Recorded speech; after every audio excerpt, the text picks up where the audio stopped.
Friday night pizza night in the house, and the gas oven will not light. We set it to bake, cranked it up to 475, and listen to this.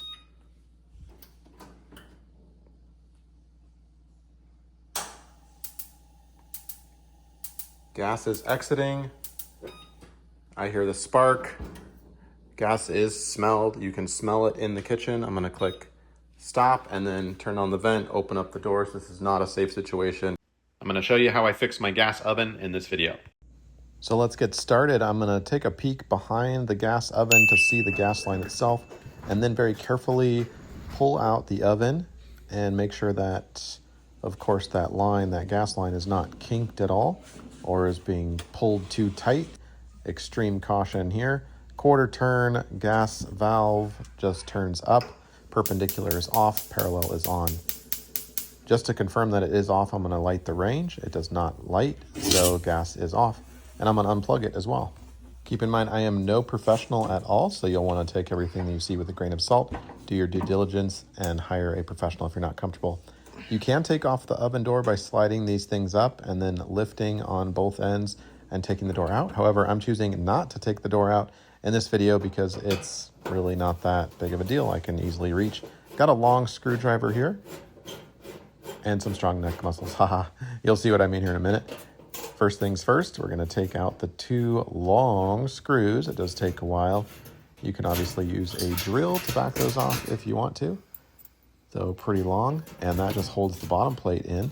Obviously I have the rack out, both racks out before I do this. And you do need two hands, and that pulls out like this. Next, I'm going to take the same screwdriver and twist these little set screws right here in the front, one on the left, one on the right. Back those out just a little bit. Actually, pop them out entirely. Yeah, try to take them out a little bit, but they just popped out. And then the back of this piece comes out, and then the front like that. Got to wrestle it maybe a little bit. Here's the new part. You want to look up the model number for your oven and make sure that your part has the same part number. I bought this online for like 12 bucks. Yeah, I like that. This is the part that we're going to be replacing. Let me get my camera back here and you can see this.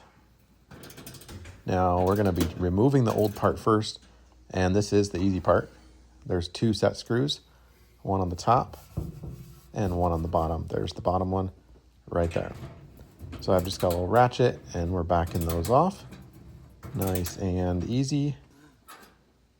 And make sure those screws do not fall through the holes or game over, that's trouble. And then you'll feel it immediately loosen up and it'll want to pull up from the bottom. However, there's a little encumbrance. Let me give you a better look down that hole. I'm going to bring that up because it kind of fell through that metal hole. And this is where the little plug, the little boot, it actually plugs in, the part plugs in to the boot. And you just kind of unsnap it like that, making sure that that boot does not fall back down into the hole and making it really hard for you to get at. So we've got the old part out and the new part visually is confirmed. It looks to be identical. We can proceed. And so this part's a little tricky. You got to plug in that boot from the new part and get that snapped pretty much all the way down. I found that using a needle nose pliers to hold delicately the metal boot in place while you push the new part down into it was the most effective. And then we delicately kind of, it's not a straight line, but because it kind of angles, we push it through that little hole. Can you see that? Right there. And then angle the plastic piece up. And it should seat through that hole. And then this is what you want. You want some nice vertical play. You can bring it up and down. That is plugged in. There we go. See that? Plugged in and seated. And now the tricky part. This is so not fun, everybody. This was unexpected. I thought this would be the easy part, putting it back together, but it was not. At first I tried the top one. That was actually not too bad.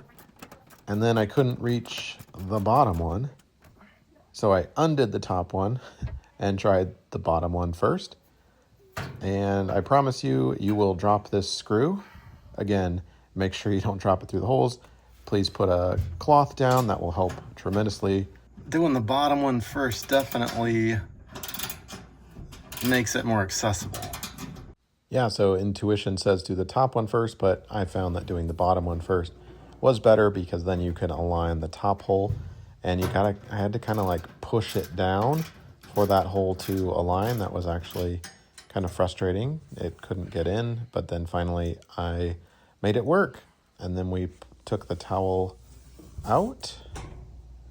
We're not done yet. Stay with me. You think it's home stretch. Let's verify to make sure everything is seated properly. And then, of course, we're going to test it out before we slide everything back and put it all back together again. So gas back on, power back on. We'll set it to 370, 385, and listen up.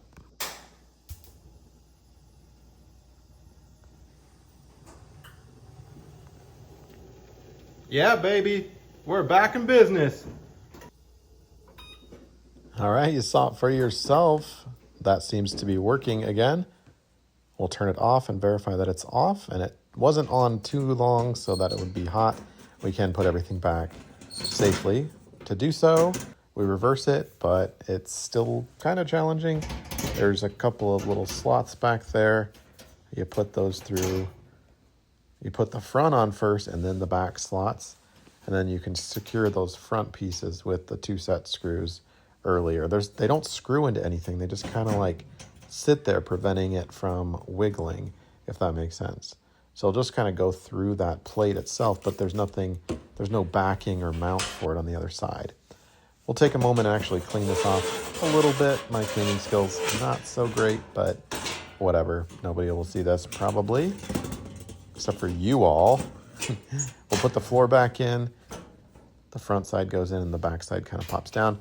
And it is a irregularly shaped floor, so it does kind of like buckle on me a little bit. So you can push one side down and then push the other side down. See, the side on the right's kind of sticking up. Weird, right? I don't know why that is. Anyway, this part can be tricky, getting the hole or the screws back into the holes.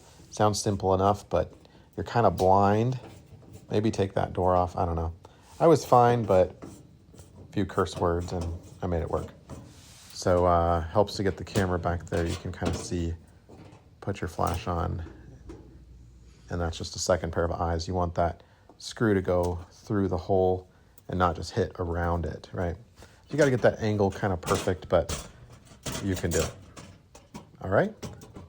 So with those 2 set screws in place, look at this, almost in place.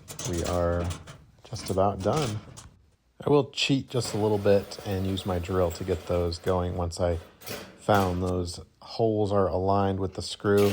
Let's bring it on home with some final thoughts. All right, that was not incredibly easy. I just am finishing up here, putting everything back together. This was the culprit, and of course, I'm no professional. This is just what I researched and what I figured out.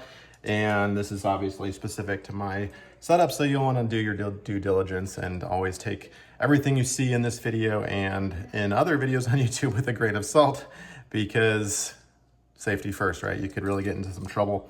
But anyway, in my situation, this was the culprit.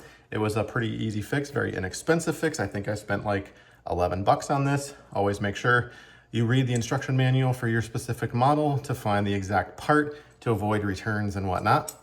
And the hardest part of this job was putting it back together again, honestly. I got everything out, I got this thing out, I got all this stuff back here, but putting the pieces back together, specifically these 2 screws, those were tough.